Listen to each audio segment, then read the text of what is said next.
I'm at the Queeset House, now owned by the Easton's Ames Free Library. I have a program this evening on the food pantry in Easton, a little of the history and the needs of the day.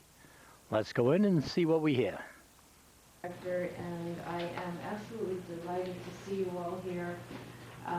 We started calling the Ames Free Library Where the Community Connects about 3 months ago, and this event is making me feel that that is really true. Thanks to Bobby Anderson, who initiated this idea of inviting the food pantry to talk about food pantries, the library decided to do a Food for Fines week, and we have collected about what I call 30 boxes of food, maybe about 1,000 food items in 3 days. Wow. Yeah, the weekend was magnificent. We had boxes overflowing, and it's continued every day. And what we've been doing is waiving $1 of fines for every food item, and people are being very generous too. They're not just, they're bringing food. So that's working for all of us, and I'm glad that the library can serve this role. And I'm also delighted that Foodie Club, Bobby, and some of the people who've been active had this idea and other ideas that have brought so many people together on this topic and other topics. So, Mary Jane, would you like to take it from here? Okay. Most probably already know me. Mary Jane Wood. I'm the coordinator for the Easton Food Pantry. Basically, I'm the one that kind of makes sure the food's coming in and going out, and we have enough help to do it. In a nutshell, that's my job. Ken actually started it. This is my husband, Ken, in about 20 years ago. We're going into, believe it or not, our 20th year. There are some people here from the food pantry that came to support me in my endeavor here, and hopefully anything that I forget to tell you, they'll remember. Like I said, it's been just about 20 years. It's hard to believe, and it started in a little closet, the basement of the town office, adjacent to the recreation office, the recreation meeting room, tiny little place under the stairs. And we had gotten Ken had gotten a couple of calls. They were emergency calls. I think one was a fire, is where it all started. And this family needed some food, and we just made some phone calls, got some food in, stuck it in there to put it together, and it snowballed from there. So flash forward 20 years, from that one little closet, same basement, folks, just around the corner, we now have 2 tiny little rooms and an office, and we are helping 60-plus families a week. And that is up from about 30 families this time last year. And 2 years ago, up from about 20 families. Back when we first started, when we started to do it on I think it was an every other week basis, 4, 5 families maybe, the number was so small that we wouldn't even bother opening in the summer, or if we did, it would be either like every 3rd week. Now, there is no closing the pantry. We're open every single week, with the exception of a couple of Monday holidays, and then usually we either double up on the food for these people, or we're open on Tuesday. So we're pretty much there all the time. We've got some flyers that I hope all of you have got, and that gives you our phone number. We're hoping the news that I give you today you'll spread out to the community, because it's imperative that people that need us know about us. I'm just amazed, 20 years, and people will still say, we have a pantry in Easton? Yeah, we do. Okay, our mission statement, which you will see on the flyer, and I just want to reiterate on that. We are an all-voluntary group established to provide food and essential non-food products to persons in need residing in Easton, to serve as a central collection and distribution center for such grocery products to involve the community as food donors, to organize and direct volunteers for these purposes. The reason I read this is that it's not just putting a few things in a bag and giving it out. It involves, for us, it involves 15 very dedicated volunteers every single Monday. And with this number, we're looking for even more help because there's the possibility we may have to go to 2 days. We definitely are going to 2 days to do our Thanksgiving distribution because the number we are anticipating is over 100 families. We do it from 12 to 5 every Monday. We come in at 10 o'clock to start putting the bags together. To give you an idea of the scope of how far we have come, we used to give the food out when we were doing it when we got to where we were doing it on a weekly basis many years back, from 3 to 5. That included coming in and bagging the food and getting it out. We now come in at 10 in the morning and distribute for 5 hours from 12 to 5. And we are still taking in names, still bagging the food, and still getting it out up to 5 o'clock on every given Monday. And we are very, very busy. Qualifications to get food. This is one of the reasons why I like to come to a group and get it out there, is that the only qualification is to live in Easton. And the only reason we do that is we're this tiny little pantry, and we just can't go any further than that. And then where do you draw the line? Do we say, well, Stoughton can get from us, but Brockton can't, and so forth? I mean, so we stay in Easton. I think people have a tendency to probably maybe be a little more generous because they feel that they're helping their neighbors, helping their own. And when I give these talks to school children, that's kind of how we use it. That it's like neighbors, it is neighbors helping neighbors. And I think it makes for, it has definitely, the way we see it on our end, made for a very nice community endeavor. It draws the community together. We rely on all donations. It's all donations and it's all volunteers. We have every school in Easton, every church in Easton, nearly every organization in Easton has helped us. It is ongoing helping us. And this is really, when you think about when you think about 20 years of these people helping us. And it always seems to be enough. Even though we have the highest summer we've ever had to deal with, even to now, enough food is coming in to help that number that is in need. Our fear, when does it stop? We know that the economy is very bad, and how long are people going to be able to give like they're giving now? The kind of food that's coming in now, if the amount of food that's coming in now is what we normally collect for Thanksgiving and Christmas. We're doing it every week. 60 families. We have, there's items on your flyer of what we give out every week.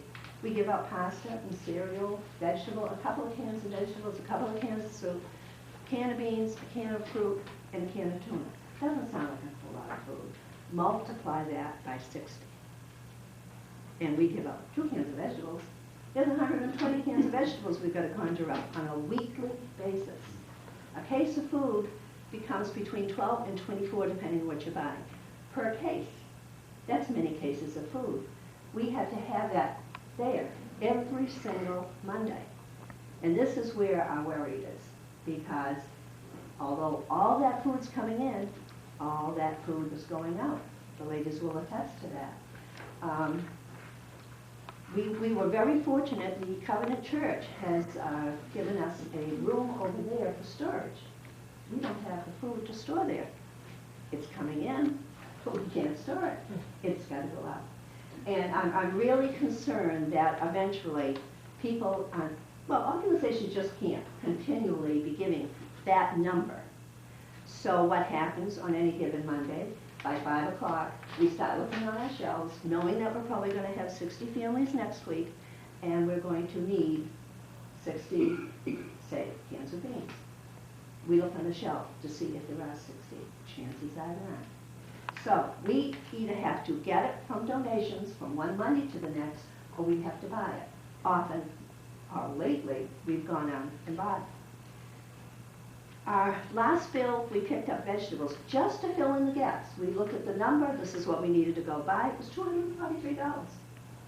Our normal food bill, when we go out to buy, thinking in terms, now this is when we were doing 50 families a week, and we would go out to get some of those basics, back to those 7 items. That's what I'm talking about, just those 7 or 8 items we put in the bag. And our bills ranged anywhere from that $243 when we bought the vegetables to $800. Doesn't take much for the monies to go. So again, why we're asking for any help that we can get, because this is ongoing. This is not going to go away when Christmas is over.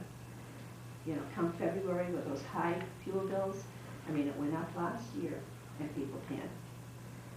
And like I say, we do have faith that it's going to be okay, because week after week, enough food comes in for the number of people going out. Sometimes we get a little panicky when a lot of food comes in and we haven't got all the numbers yet, because we figure probably means a lot of people are coming in, and they do.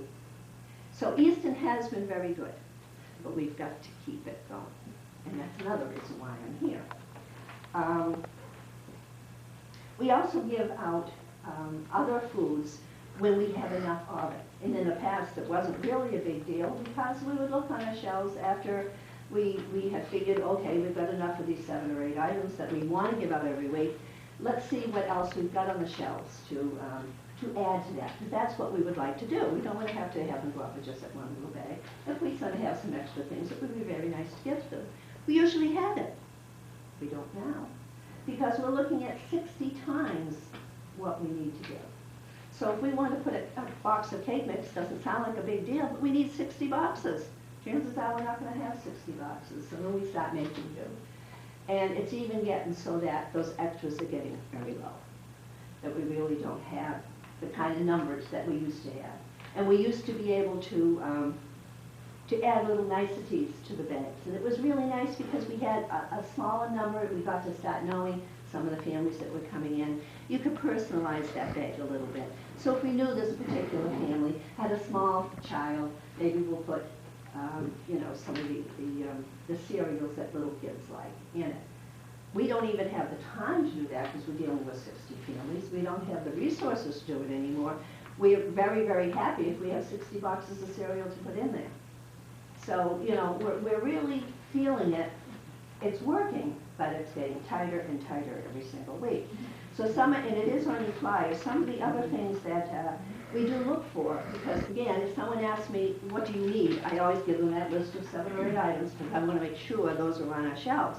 But the things that we're looking for to kind of add to that would be things like cakes and brownie mixes and bread mixes and puddings, flour, sugar, things to bake with, snacks, cookies, crackers, these things, yes. Jelly. I bet you don't get a lot of jelly. I would say for every 1 jar of jelly, we probably have 4 containers of peanut butter. For some reason, you don't get the jelly, but you do get it. We used to find too, because if you remember, and not that long ago, you could go to the supermarket and you could get pasta, what, 3 for $1? Yeah. Pasta sauce has been high way back then, even then. So for every 1 jar of pasta, we would have the 3 boxes. 1 jar of pasta sauce, we'd have the 3 boxes of pasta. So we used to get, we would have all this pasta. And then one day one of my helpers said, I'm panicking, and I went, why? She says, we're out of pasta. And that kind of told us something, right, Ginger? Mm-hmm.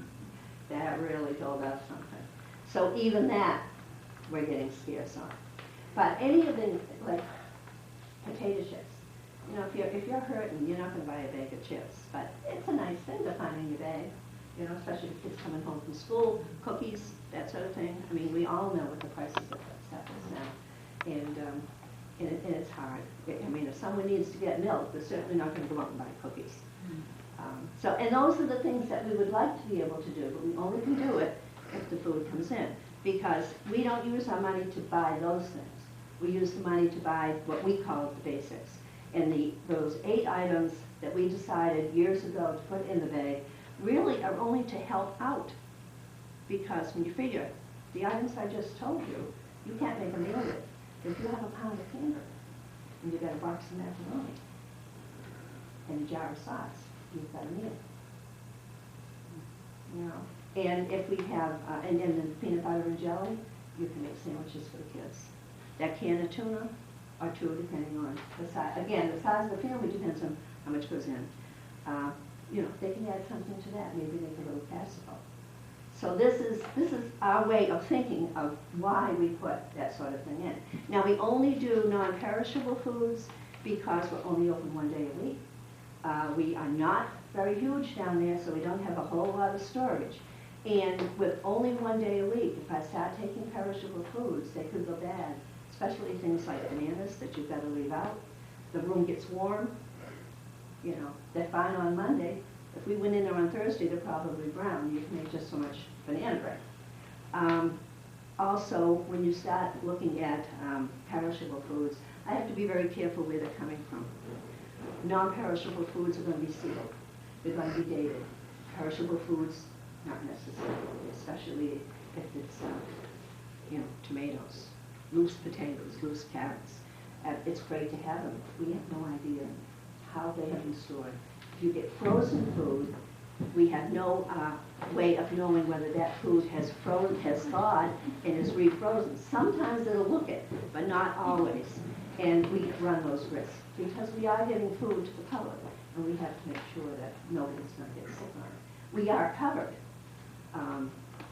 but morally they can't do that sort of thing. So we really kind of get away from the perishable food unless we're absolutely sure from where it comes. And one of the places that it does come that we do take, and it's one way, something to think about, there is an organization called SERVE. It's been here in Easton for a long time, but I understand it's no longer here in Easton. I know Randolph has it, Avon has it. There's branches all around us. St. Mark's Church has a handful of people that do community service. And part of SERVE is you do community service, and for this minimum amount of money, you can buy a bag of food. And some of it's perishable and some of it's not perishable. And it's good, it's really good stuff at very, very good price. Well, these people do the service, they buy the bags, and they bring them to us. So what we do is we kind of stockpile a little bit some of the frozen things, because we know where that's coming from. And we know the person who's bringing it just got it, brought it to us, it's going right into our freezer. If it's fresh vegetables, she comes in on Monday and we give them out that Monday. If it's frozen food, we have a freezer, we put it in the freezer. We stockpile a little bit because you can't keep it too long. And when a brand new family comes into us, we don't know how long they've been hurting. So that's the little extra we can give them. We don't have enough to give all 60 families, but we can do when we have new families coming in. Give you an idea where we're going with that. We will probably have, but even less than a year ago, maybe out of a month, 3 new families, maybe? Okay. Last week, 6 new families. The week before, 4. I've had at least 2 new families every single week for at least 6 months, maybe, at least that. So I don't even know how long our little thing with SERVE is going to work unless others would like to do it, so we would have more food coming in. But we like to do a little bit extra with that. The other thing that we do is that we give out for brand new families coming in with the same idea. We don't know how long they've been hurting, how bad it is. People do give us gift cards to the different supermarkets like Shaw's and Hannaford's and Roche Brothers, to name the ones locally. And we keep those. Again, I don't have enough to give to 60 families on a weekly basis, but if I do that, I can give it out to a new family coming in. And it's like, we go through all this. First of all, people come into me, and they've been through God knows what, and have been asked God knows what. So they're expecting me to start drilling them on why they're coming to our pantry, and, you know, how much do they need us? And we don't do that. All I'm asking for is proof that you live here in Easton. They come in with all kinds of paraphernalia, ready to give it to me, and I don't even need it. So that kind of shocks them to begin with. So we take the little bit of information down, and I assure them it's not leaving the 4 walls that we're sitting in. And I proceed to tell them about the pantry and what we can do for them. The last thing I do is give them that it's only $10. I give them that $10 card You would think I had handed them $100. Because people are telling them what they can and cannot do. I'm handing them a gift card saying, do what you want with it. You know, whatever you can use it for. And I explained the reason behind that is that for the most part, we don't give out perishable food, and maybe they need that milk or bread or eggs. I mean, $10 isn't going to go that far. But if you don't have a buck in your pocket and someone handed you $10 suddenly, and they're not expecting it, and I'm always just amazed at the reaction I get for that $10, that little $10 card. So that's something else that we accept too. If people are giving us, they're asking what do we do? If you want to go get the cards, or give us the money to get the cards. We do it on $10 increments because I'll give $10 for a single family or maybe a family of 2, and then maybe 2 for like a family of 3 or 4, 3 for a very large family. And that's the reason why we stay with that $10 gift card. And we give it for the supermarkets around because most of them are having transportation problems too. Okay, what else? If I can just add, one thing, just to go back a little bit, the postal food drive that we do every year, that's our largest drive that we have for the year. It started off like 5,000 pounds from the post office, then it was up to 6,000, and this past year it was over 7,000 pounds. That was the highest, and this town has been very gracious in passing that out. That normally would last us, after the schools get out in the spring, in the springtime, to the time that the schools start collecting. You know, the other places we have is at the banks and at some of the businesses where we do collecting and individuals bring in foods into us. This year, it lasted, I believe, 4 weeks, something like that. It was, we had few items that were a little longer than that, but 4 weeks, that's not even a month. You know, you figure it didn't last us through the summer. So this is the kind of things we're running into, and all food pantries are running into the same problem. But we want to thank our Brothers Keeper because they let us use the facility with the sorting and all that stuff. 7,000 pounds of food is a lot of food to handle, I mean, so we're very thankful for that. That food was, it's always the Saturday before Mother's Day, so that's always the beginning of May. And we were back to buying food in that 4 weeks. And by 8 weeks, it was all gone. All the food that had been given was gone. And that was before we had 60 families. That was at maybe 30 and 40 families. You know, we're talking families, we're not talking people. We're not talking individuals. So, you know, multiply that. If it's an average family of 4, it's a lot of people to feed too. Okay, what else can you do to help? Because I think that's what this is all about.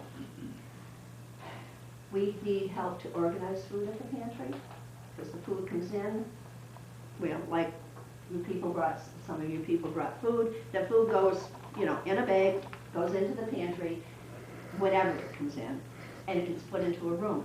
We do everything on Mondays, so we have a crew that comes in on Mondays and starts sorting all that food.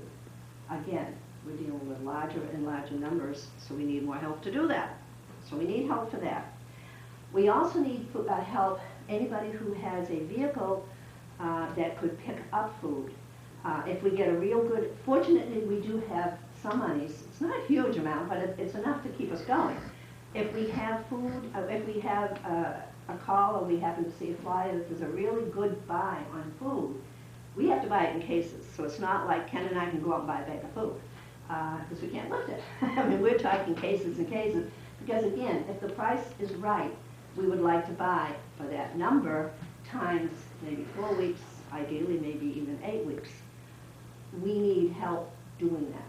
We don't mind, you know, getting the orders out and even going down to pick it up. We need help to get it from wherever we're buying it into a vehicle, into the pantry, and store it. People ask if they can run food drives. By all means, please let us know you're doing it. I don't know how many times, and I don't want to sound ungrateful, but we'll get a call. Oh, we had a neighborhood food drive and we're at the pantry. Where are you? Well, chances are it's a Saturday morning and I haven't even gotten dressed yet. I didn't know you were having a drive. I would have been happy to be there. I would have been happy to be there to let you in for the food. Or let me know when you're having a food drive. Maybe I don't need it as much now as I'm going to need it 4 weeks later. You know, and you don't like to sound ungrateful. On that same token, food that is given to us, we do have restrictions on it. We are in the town office. Physically, the Board of Health is upstairs. It can come down at any given time, and they do, to inspect us. We are dealing with food, and we're getting it to the public. So there are some very strict guidelines that we have to adhere to. One is we cannot give out expired food. The other is we cannot give out any damaged food, damaged packaging, dented cans. When we get food, such as something like this, if the top is open, even if maybe the box is a little ripped, it's probably going to be okay. How you know it's going to be okay, you've got to look inside. Inside, it's a sealed container, a sealed packaging. If that hasn't been broken, then we're probably okay. But if it does, or if there's any chance you think it might have been ripped, we can't take it. The other thing is, and they're getting better at it, because I can actually read this one. There's expiration dates stamped on all packages and all cans. We cannot, and we have to adhere to that. We cannot give out anything dated yesterday, even 1 day. It has to be current. This one is August 14th, '09, so we're okay. You don't know how many times these things have come into us, and, you know, it's the day before it expired. We can't give it out. We have to throw it away. With cans, if this can is dented, it compromises what's inside. It's something we should all know anyway. When you're looking at a can, even for yourself, and most of you probably already know this, if you can push this down, it's been compromised. If it bubbles at all, don't even bother opening it. There's always a seam on a can. This particular can has 2 seams, so obviously the machine puts a top and a bottom on it. Sometimes it's all in one piece, and that's a little bit better. So if there is a dent, especially near the top or the bottom where the seam is, even a tiny dent can compromise what's inside there because that bacteria can get in there. I mean, the tiniest pin prick can do that. Bacteria gets in here, it's spoiled the food inside. Usually when that happens is when you get that bulge. But the general rule, when we get the stuff, if it's dented, it doesn't go. If it's outdated, it doesn't go. If the label's been taken off, that's another thing that you have, that the Board of Health will not allow us to give anything out. Doesn't tell us what's in it. Which is another reason why we can't give out bakery products unless that package is not expired, has been sealed, and on the package is every ingredient in that particular bakery product. Now, we've had bakeries would love to give us the food. You know how you buy it in a bakery, you buy it loose. And we can't do that because we can't give it out loose. It's not, nothing is on, even if we stick it in a bag, it's not telling them what's in it. People have allergies. You know, it seems a crime. Because these bakeries are throwing it out for the same reason. And the same with, now like macaroni and cheese, that has to get a package inside, so if anything is ripped on here, no good. Okay, the soup's probably, quick breads, any of this stuff you have to be very, very careful about expiry dates, because this goes bad very quickly if it's old. Jiffy Mix is one. Jiffy brand is a fine brand. I have no problem with the brand itself. It's in the packaging. If you open up the Jiffy box, you'll find that the packaging inside is just rolled over. It's not sealed. And we have run into problems with Jiffy Mixes. When they come in, we send them right out.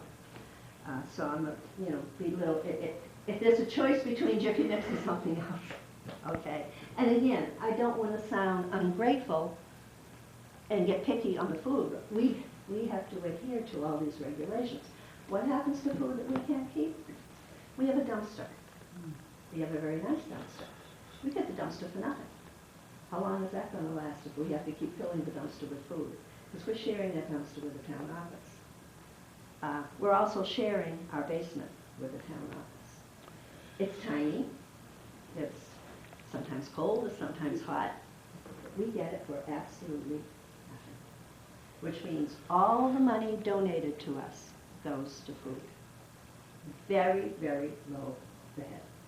And that's the way we want it. Because many people have said, why are you crammed in here when there's so many other places in town that you could go?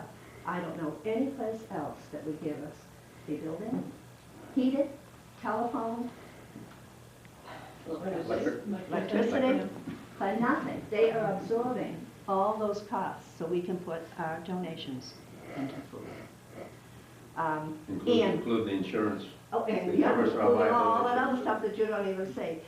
So a little thing like filling up the dumpster could be just the thing that sends them over the edge. And I don't blame them, because dumpsters, the last I knew, and I'm sure it's higher than this, $300 a month, at least.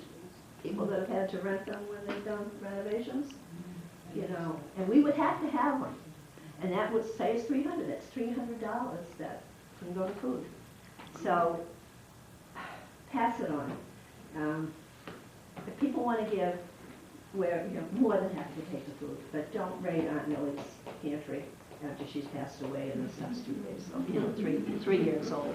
And it happens. We have bags come in, and the whole bag has to go out. And it's so sad because we think we've got all this food for these people and we don't have anything. Okay, I've gone off on a tangent, which I sort of been known to do.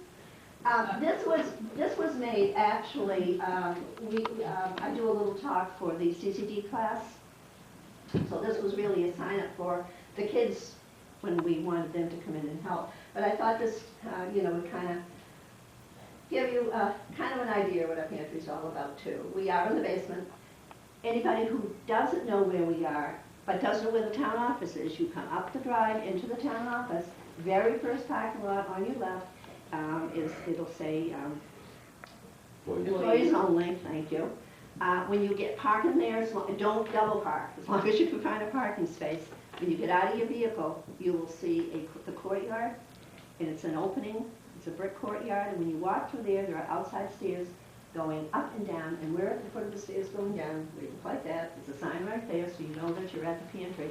What's good about this, the people coming in that need the food, they do not have to go in the main door. They do not have to go by all those offices. They don't have to answer to anybody.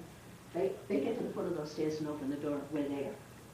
We are there. They don't have to go past that. I'm telling you where the place is in case you want to bring food to us. Mm-hmm. Also, you can bring food to the Shaw Supermarket, Hannaford Supermarket.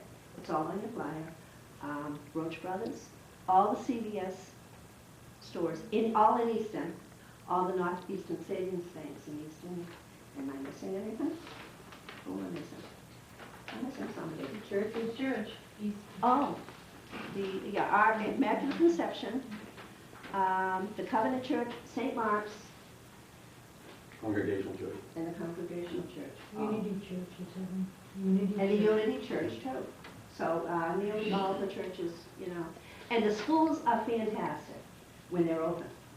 This is why we were hurting so from May till September. It's always a slow point, but usually that drive would get us through. The schools do, competition with each other. They do pasta day. It's amazing. It's amazing what they do. And they bring in boxes and boxes and boxes of food. And every one of the schools does it. And we definitely need that food, especially now. What I think is so great about that is that what it's telling the children. It's a whole community really working together. I mean, and we have people, we have leaders that will bring their They have like little scout groups, little brownie groups. We've even had neighborhood groups come in because they want the kids to see, where, first of all, if they do a drive, where the food's going, okay? Or, you know, they're all living in their own little bubbles and they have no idea that this is all happening. And of course, we keep it on the child's level when they come in. But I think it's an education in itself. But it helps, we're on that end where we see all this community endeavor, all the people trying to help. And as bad as things have been getting, there's more and more people calling, what can we do?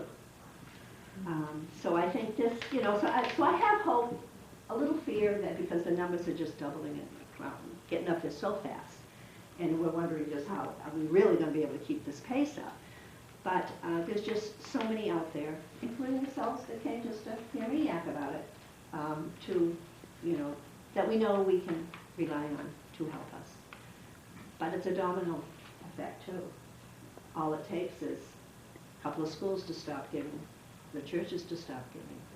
And again, it's all volunteer. It's just all going to fall flat in its face because it's 60 times everything that we need on a weekly basis. We all have to keep going. Like Jane says, communities thing. One big thing that happens is Stonehill College twice a year. When they come, their freshmen come in, they come over with about 20 people. No, 14 is all that it will take. It's called an Into the Streets program, and it is their freshman class. It's in September. They come in and they clean our pantry. They pull everything off the shelves. They take all the, you know, because we're working feverishly. The last thing we have in our mind, you know, unless we're tripping over it, we're not cleaning it. They take the stuff out on the lawn. They take the hoses to it. They get it all spick and span, and they're on their way. And that gets us right through many, many months anyway. I'm talking about community. What this does is 2 or 3 things. My wife and I noticed it more than probably a lot of people. But these freshmen have never met each other when they walk in that door. And when they leave, they've got friends to start their school year. So this is the kind of community that Jane and I talk about, is built up in the community because it gets groups together, organizations together, and working together. So it's really taken a town to do this type of pantry. I think it was when I talked to Bobby, and I said, you know, it takes, well, I said it takes a town. She said a village, but it's the same thing, to run a pantry, and it really does. No one group could do it. It takes all of us to do it. Some of the ways people have raised donations I thought you might find interesting. We had a group of girls come in, was it this summer, the 16-year-olds? Mm-hmm. And they had a sweet 3 of them had a sweet 16 party at the Easton Country Club. It must have been quite a bash. They came in with a check for $1,300. Mm-hmm. They had asked for donations instead of gifts. Isn't that something? Mm-hmm. We have had little kids, 5, even younger, and had birthday parties and asked for food instead of gifts. And they come in with the food. Lemonade stand? We had, one little kid, Unity Church. Unity Church had, now, I've forgotten the name of the family now, but in front of Unity Church, and it must have been this summer, there was this little girl and boy, brother and sister, had this lemonade stand. I remember driving by it thinking, oh, how cute. So I never got a call, nothing. The father walks in with these 2 little kids and kind of, they got something for you when they come over to the desk. And the little girl is the older of the 2, and they're like 6 and 4 years old. And she hands me this little note that she had written. And this is just for you, meaning the pantry. Okay, I thought I had read it right, but I figured, this can't be right. So I said, $17, isn't that great? I mean, you figure they probably charged a quarter for the little boy, 4 years old. Oh no, that's $170. Lemonade! It must have been a very hot morning. I thought that was just adorable. Many organizations, including the schools, have done events and they ask, instead of money, like you did, to come in here, food for the pantry. So that's another way that it can be raised. Yeah, the Santa Claus at the Festival of Lights, they asked me for canned goods or something. For the children's Christmas party, Yeah. right? Yeah, and we get quite a bit with that.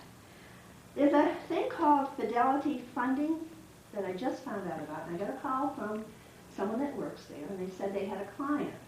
I don't know this much about it, I'll just know this is what could happen. This client must have given the money to fidelity funding, and they said they had, I had no idea what the amount was, that they had a client that wanted to give us some money on the pantry, and they needed some information from us. When the check came, it was $500, which I thought was great.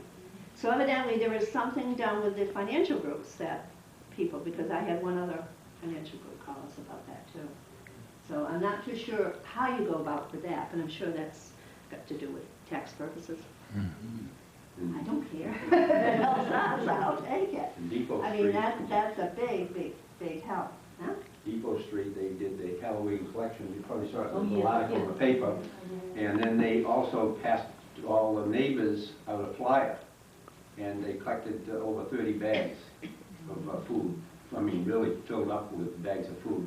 So there's a lot of unique ways that they, in this town, that they've come across raising funds for ourselves, for the pantry. Yeah. Oh, the youth group at the temple for Yom Kippur, Right. they give out bags to all of the people at the temple, and the idea is it's supposed to take, because they have to fast for Yom Kippur, they're supposed to take the money that they would have spent on food for that day and fill the bag and bring, so the kids can bring it to the pantry. And get, I don't know how many bags. 150 to 200 bags Yeah. we got this year, filled the room, four station wagons were full. Okay, Yom Kippur is when? September or October, depending. What is it now? That food's all gone. Yeah. Okay. That, they've been doing this for a number of years, and we would have that food, I mean, we would be sticking it in every crook and cranny, again, we're a very small pantry, but we'd be so happy to have it, because we know we've got it. You know, all our food comes in, it's up to the ceiling, we get it all sorted, we get it all shelved, and then we go looking for pasta sauce 2 weeks later, and it's like, where did the food go? You know, you gotta realize, we But the just gave matzah out is 60 forever. times, the matzah. Oh, the matzah, until Fran takes it on. Yeah, We can't get rid of it. yeah, we don't get too much now, but after After matzah is far Passover, after Passover we get after it. Passover.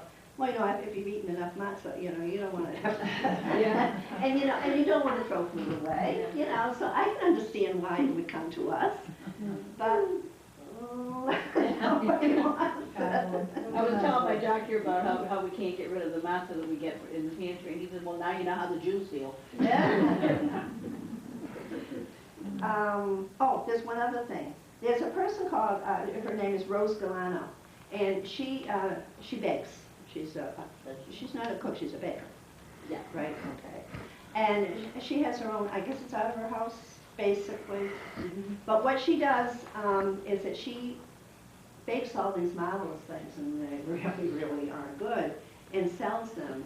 And she gives a percentage of everything that she sells, and she's here in Easton, to organizations. And we're one of the organizations that she gives to. We get 20% of her sales. So if you ever see Rose Galano's, it's called Rosie's Food, I think. And usually you see them at, Bread. or bread, Yeah. she does, yeah, she does the cinnamon bread to die for. Oh, yeah. But if you ever see her name on something, you know that the food, the money is going to worthy causes. We went on to Stonehill College for their the Easton Day night where they had the game over there, and she had some of that bread over there. Oh, yeah. And we cut it up and we just passed it out to people. And they'd say, oh, I'll take a loaf, or I'll take 2 loaves. And then a couple of the youngsters went up through the bleachers with it and sold they had a whole bag filled with the bread. They unloaded all that bread. And then we had some left over, so they took it up to the hockey fields up there all over in high school. And by 11 o'clock, 12 o'clock, it was all gone. So, you know, and we ended up with a sizable amount of money. We got a sizable amount of money that certainly was put to good use. So people are being very, very creative here in Easton to help us out. And we're hoping you folks will put your minds together too. I think I've got pretty much everything. I told you where you can drop all the stuff off. Oh, if indeed you would like to give us a monetary donation, it can be mailed. It can be brought to the Easton Pantry. Someone is always there on any given Monday from 10 to 5, or it can be mailed at the Easton Food Pantry at 136 Elm Street, Northeastern 02356, and we get it. We have our own little cubby there, like all the big shops in the townhouse. We have our own. I also put a pad of paper up here if anybody would like to help us out. Because of the large number that we're anticipating for Thanksgiving, we already have, Terry, 60 names? 50, 60 names down. We've got 2 more weeks to go. Because of that large number, in the past, 60, 65 is what we were dealing with for Thanksgiving. I mean, we're dealing with a lot of food. So we're splitting it for 2 days. Well, I have the help for Monday, November 24th. I have got to come up with help for Tuesday, November 25th. That would be help bagging the food and help getting it out to the cars. We have a lot of people, we are downstairs and upstairs. So we need, people do, a lot of people need help carting, getting the stuff to their cars. We need people coming in and help us just get it all bagged, get it all, we're going to have cases and cases of the food to go in the bags, and it's got to be put into the bags. So if you can do any of that, we're going to need help from 10 to 5 in both days. I've left a sheet here. Also, if you just want to put your name down to call if we need help, we have the May food drive, postal drive. It takes more than what was here today to move it. First it comes from the post office. We have to pick it up at the post office with trucks. Then we move it to my brother's keeper. It's all sorted. Then it's taken and then it's brought down to the food pantry in trucks again. But everything has to go through and be dated, and the dates all checked. Now that's 7,000 pounds of food. You can imagine doing that. So it's a lot of work. So that has to happen in one day. 7,000 pounds of food from morning to 6 or 7 o'clock at night. But actually, we really start at like 1 and 2 o'clock, and we're till 5, 6 o'clock before the first collections start coming into the post office where we can pick it up. The morning is the crew that has to put the stuff together to get it started. So yes, we just start in the morning. You might not. We do. And they can attest to it. So that's what this is. If you could help us with any of that. Christmas and Thanksgiving always requires more help than our regular help. If you'd like to be on a backup list to help us out, we have very, very dedicated help, volunteers that come in every Monday, but things happen. Suddenly someone can't make it, maybe on a temporary basis, or suddenly we lose somebody permanently. It's nice to have a backup list to call on. So if you would even like to be, part of that.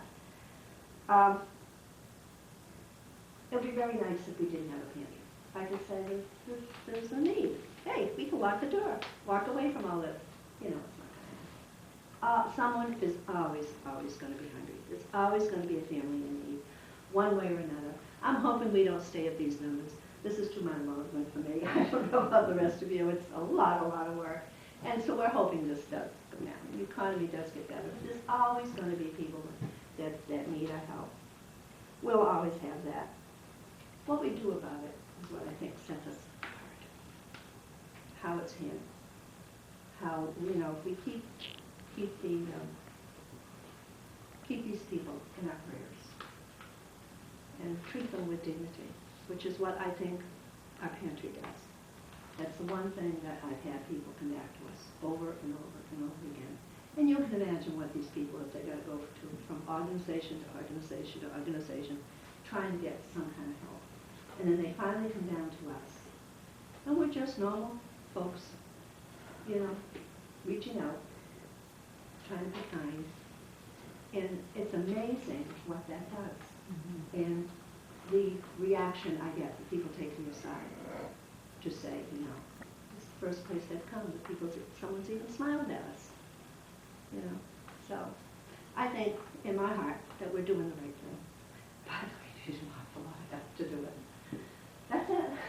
Well, plus we also have a bulletin board with a lot of items on it, which directs you to food stamps, where you can get oil assistance, where you can get, at different times, we have a thing where you can get a week's training, because a lot of people lost jobs now. Now, the jobs that are available are different than they've ever worked with. So now, there's jobs that they could take this free class for a week. I don't know how much it really covers, but it's a start. And then we try to pass all that information on. If you ever come down, you'll see the bulletin board, and we try to pass all the information. We work with Hubs very close. That's an organization we work with. They supply us with diapers and things like that. But we also help them when the officer comes in. She now has a key, so if they have to pull a family out in the middle of the night, she has a key so she can get to the foods. I get a call, I don't know, 1, 2 o'clock in the morning one night. I said to Denise, I says, "No, you're going to have a key." so she does, but we work great. And in fact, the police department, they came in and they did Where's the hook delivery. lady? She did delivery to some families, and we didn't even know what the names were, but they knew they needed them, so they will come out and she delivered them personally herself. So we reach out to everybody. The council on agent, that's another situation. They run 2 buses in there for some of the elderly. It's been terrific. You've got people way out in the sticks that we don't even know who some of them are. They got those houses that were built in the 50s, with electric heat, no insulation, and I work for the housing, a lot of the buildings, and they keep that heat up 90 degrees. So it's a choice between their medications and food and heat. So, and a lot of times that the medications that they need too. So we have to consider all of those angles when we're trying to help out with just the food aspects of it. The fact that we're in the town office too, we have, access to, or the people that come in have access to all those departments there too. So if they need help one way, like the Veteran Services or the Council on Aging, we can, it's right there. They can go upstairs and can speak to whoever they need to speak to. Yeah, so you're being so patient over there. I just have 2 questions. One, can you comment on how much and in what way the local grocery stores contribute food directly? And the second one is, I'm sure you're aware of Personal Best Karate. They do a turkey drive every Thanksgiving, and I wonder if you coordinate with them, say, to feed like 1,000 families in the area. We try to coordinate with that. Yeah.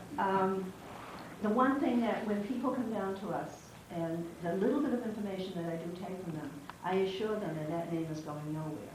So the only way we were able to do that was, first we had to ask the client if we could give that name to your organization.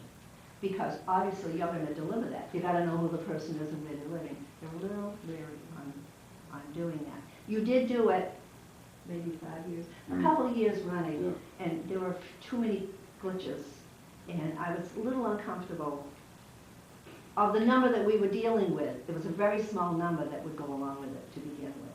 And then it was, they started getting confused. Am I supposed to get the food here, or am I supposed to get it? Because we were also giving up turkeys. So where do I get it? Or is it being delivered? Oh, it didn't get delivered. We had a couple that never got delivered, and then we had to scramble for that. So, yeah, but the biggest concern we had with that was the confidentiality, because we're dealing with people that, I would say 2/3 of the people, with the exception of the elderly that come in, our single people that come in, the older single people, 2/3 are still working people. There's just not enough money. So they're trying to keep a little ounce of dignity here. And they're so afraid of getting on this list, that someone's going to start hounding them. I know you would have, but I mean, that's their fear. And it rightly so, when you consider what they probably already in for. So we kind of, we'll help out, but we won't give out names. So sometimes we'll have organizations say, we'd like to help 4 families. I say, well, if you want to bring 4 families worth of food in, I'll make sure 4 families get it, but I'm not giving you 4 families' names. Because I told them I wouldn't. And the grocery store? Well, regards to the grocery stores, Hannaford's is doing the drive now, and it's a little different this year. Last year they were collecting bags, and what they were doing, put in so many bags into the hamper, and then they took them back, and then they packaged, we gave us full case lots, which worked out fine. But I haven't seen it yet, but we got a call today that they're doing packages for 3 or 4 food pantries, and they're pre-packaged boxes, so it must be coming into their stores, all that, their whole chain's probably doing it. So that, they've been good, and then if they have sale items, we'll buy the sale items, and they'll order them for us, even if the sale runs out the following week.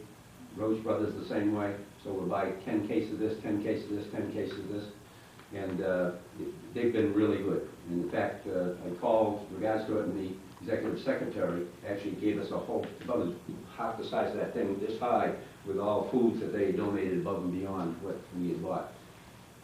Price Right, we go over there quite a bit, especially on cereals and stuff. And but the thing is, it's picking all this stuff up. Those boxes are huge, even though there's not much weight to them. But when you put them in a car or in the back of a station wagon or a pickup truck or that type of thing. And they've even offered now we can call up over there as long as we know what those items are that we want, and they will put them outside in a separate room where we can pick them up. Before, we used to wait in line with everybody else. You can imagine that, and every one of those boxes had to be swiped. You don't want to get behind They us. don't want to get behind us when they're doing that, because it's a good hour. So, but I mean, all of these places are working good with us. It's just been super on that. Was it a year ago that on the turkeys, to get the supermarkets, Roach Brothers gave 20 turkeys, Hannaford's gave 20 turkeys, and Shaw's gave 20 turkeys. Also the Mums Club, I believe it was. But that was the Moms Club that went And got them.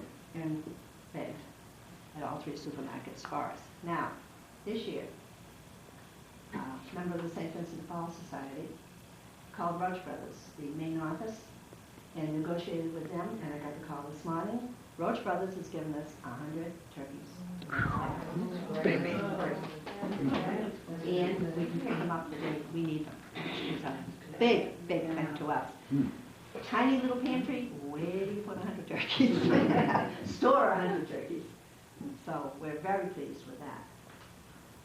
So what we would be looking for now, I look at turkeys. The single people, the older people, they don't want a 15-pound turkey. I mean, they'll take a 15-pound turkey because, you know, they'll use it. But they would prefer something smaller. But if we're being given those turkeys, then we could go out and purchase like small chickens. But if anybody would like to give us a chicken, we'd be happy to take it. Remember, anything that's given to us that we don't have to buy, that money can go for more food. So that's the latest. And with the supermarkets too, they generally don't donate food per se. There is bins on all 3 supermarkets, and the people can donate the food. But what the supermarkets do is when they're changing brands, maybe, like, I remember one time with spices, they were no longer carrying jerky, I think, and they were going to McCormick, and they gave us all their jerky spices. We really know how expensive spices can be. Clients that came in were absolutely thrilled with that. You know, so that sort of thing the supermarkets will do for us. All right, now, Mary Jane, what's the number 1 calls to help the Easton Pantry now? Well, the pantry can be reached at 508 Yep. 230-0670. Say that again. 508-230-0670. It's an answering machine. It stays open 24 hours a day. Okay, now, if people want to drop off food, what are those drop-off spots again now? Food can be dropped off at the pantry. Someone is there from 10 to 5 every Monday. Yep. At all 3 supermarkets in town, Shaw's, Hannaford's, and Roach Brothers, and all the CVS stores, as long as these stores are open, and the Northeastern Savings Banks. And the churches. And most of the churches. Most of the churches. All right, good enough. Thank you very much for all you're doing for the town. We really appreciate it. Thank you.